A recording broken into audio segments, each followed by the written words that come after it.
everyone, I'm Rebecca Keppel. I'm here for Queen & Co today, and I want to show you how to make some shaker cards. Instead of using the card kits, we're going to use the foam and acetate sheet refills.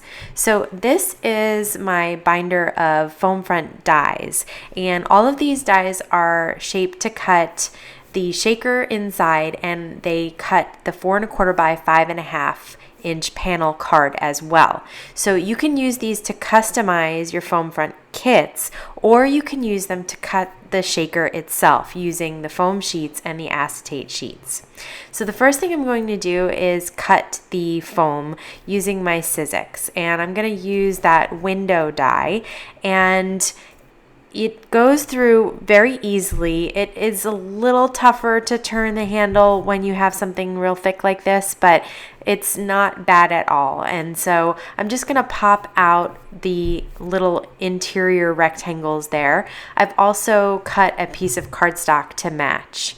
Now I'm going to take the acetate sheet, and all I need to do is use a trimmer on this and cut it to 4 1/4 by 5.5. So these are 8.5 by 11 sheets, so I'm just cutting it in half and then in half again. And that will give me 2 pieces of acetate for 2 different shaker cards. The other thing that you need to do that you don't need to do with the card kit is make your card base. So I have a piece of 8.5 by 11 white cardstock that I cut in half lengthwise, and now I'm scoring it in half to make a top folding note card. I also have the Delightful Dots. That's the 6 by 6 matte stack from Queen & Co. that comes in a rainbow of colors, and I've cut with that die 4 different sheets so that I have a red, orange, yellow, and green. I used the sentiment die, the Hello, from the Throb Kit, and I cut that out several times, as well as the blue heart. For this shaker, I decided to cut 2 pieces of foam, and I'll tell you why. When I run the foam through my Sizzix several times, as I do, instead of cutting it, I guess I should do that. When I run it through several times, it flattens it a little bit. And I wanted a really deep shaker that I could put a ton of toppings inside. So all I'm going to do is double up my foam. I'm going to peel off the backing of the first window, and I'm going to really carefully line it up on the card. This is a little tricky with something like the window because the edges are so thin that you have to be careful to really straighten everything out. Then I'm going to take off the top protective layer. I'm going to peel off the backing of the second piece of foam and layer it right on top. And like I said, this is just going to give me a lot more depth to my shaker that's going to allow me to put more toppings inside. Okay, so now I have my shaker pretty much ready to go. I'm going to add some anti-static powder tool to the edges on the inside there. That's just going to make sure there's no adhesive hanging around that would make my toppings stick to it, and then they wouldn't move freely. Okay, now I'm going to take some tape runner, and I'm going to put the 4 rectangles inside the window there.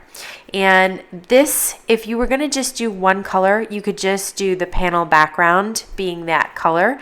But because I wanted to do each window a different color, I decided to cut out the rectangles and insert them after the fact. Going around once again just to make sure there's no extra adhesive hanging around. I'm going to take out my trunk, which has a rainbow of toppings. I like to keep them in color order. And I'm going to grab some red, orange, yellow, and the green. And I'm going to grab a different type of topping for each color just to give it a fun effect. So I'm pouring the red sprinkles into the red rectangle. I have some orange posies that I'm going to pour in the orange. I have the yellow sequins that I'm going to place in that quadrant.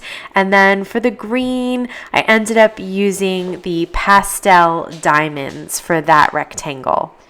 So now I'm just going back and making sure that I have enough toppings in there. Like I said, for this shaker, lots of times I just put a little bit in. For this one, I wanted a ton of toppings inside to really give it a fun effect. Now I'm going to peel off that final protective layer off of the foam adhesive. Remember that foam is double-sided adhesive on both sides. I'm going to lay the acetate that I cut to 4 1/4 by 5 1/2 right on top.